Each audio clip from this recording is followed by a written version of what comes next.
It's Instant Pot time. Instant Pot time, yes. We're making Asian braised short ribs today in the pressure cooker. I started by pressing sauté on the pressure cooker, and it is now hot. I believe the screen says that it's hot. And so I'm going to add a few tablespoons of olive oil in here, and I'm going to get my pork going.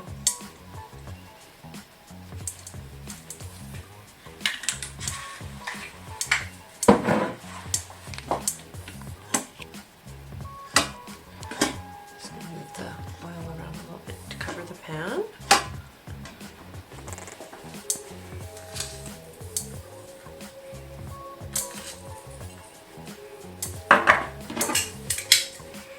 Salted one side of pork shoulder blades, or steaks, I guess.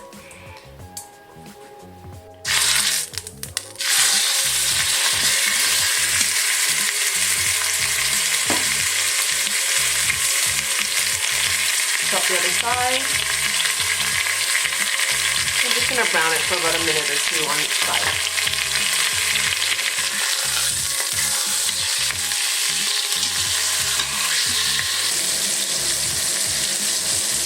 So this was the last steak. I had 4 of them.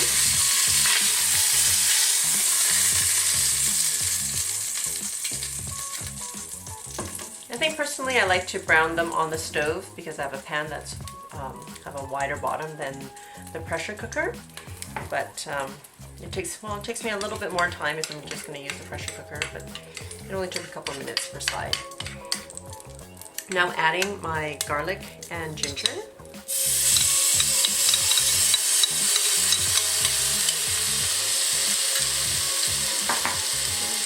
That any fat that's left in there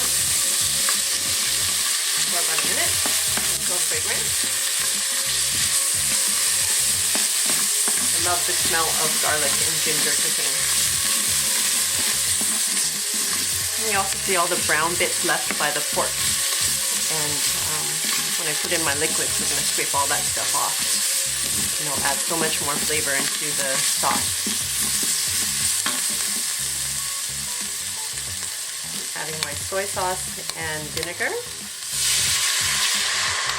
I'm using rice vinegar today. And we're going to let that reduce by about half.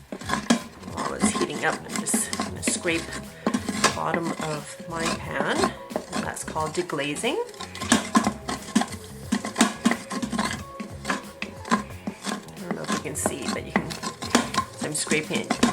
See the silver bottom of the pan again.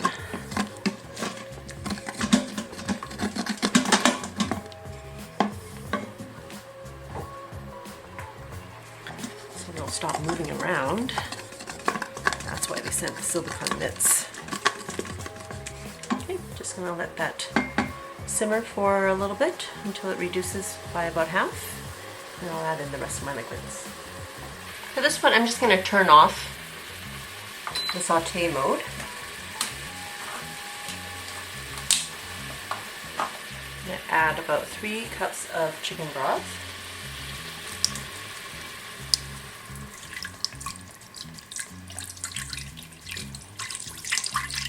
I got half cup of brown sugar and a couple tablespoons of oyster sauce.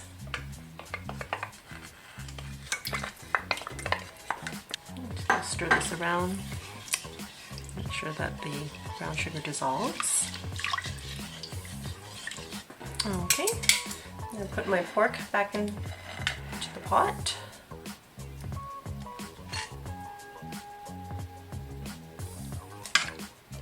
I'm going to pour the rest of the juices back in as well. So this is the steam release knob. I'm going to put it on to sealing. I think that's what the, to the sealing side so that the pressure stays in. I'm going to just use the meat function, and I'm going to add, it says it automatically adds 35 minutes, but I'm going to cook it for 45. You just adjust it using the adjustment button, and then it'll just turn on in a few seconds. It'll take 15 minutes for the pot to pressurize and then another 45 minutes to cook. So the main reason why I bought the Bluetooth model was so that I could share recipes with you guys. And by using the app, I will be able to write scripts where you can use the script from a recipe just by pressing a simple button, and it just starts the process, the cooking process in the pressure pot. So, so right now what you can see is the temperature rising within the pot, and as the pressure level changes, it will change from none to low to medium and high. The time remaining will change as well when it starts to cook.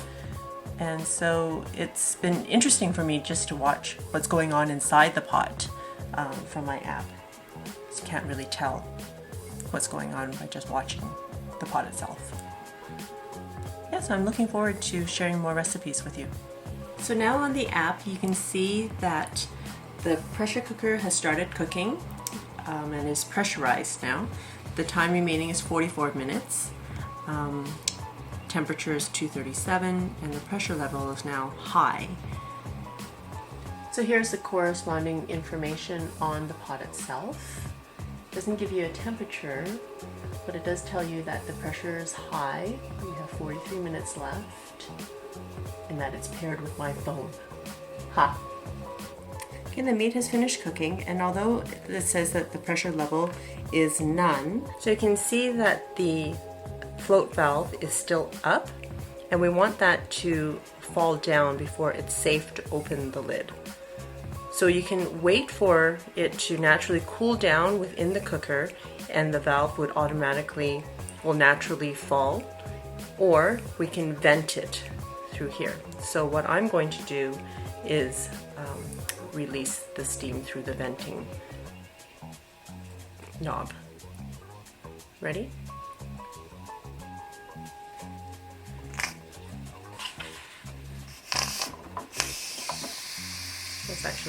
There's not much pressure left inside.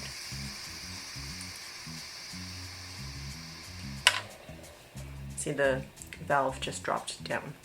Yeah, from what I read also is that the float valve, when it's up, it will prevent the lid from even opening. So the float valve has to drop before you can even unscrew the top of the lid. Okay, we'll open it up and see what the meat looks like on the inside.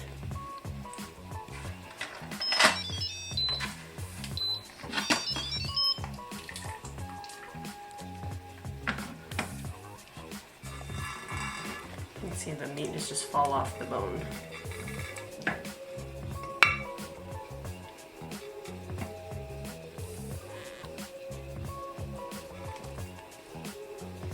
So at this point, what I would normally do is turn it on saute and let the sauce reduce to a thicker sauce, but my kids are starving now, so I'm just going to serve it with the sauce that we have.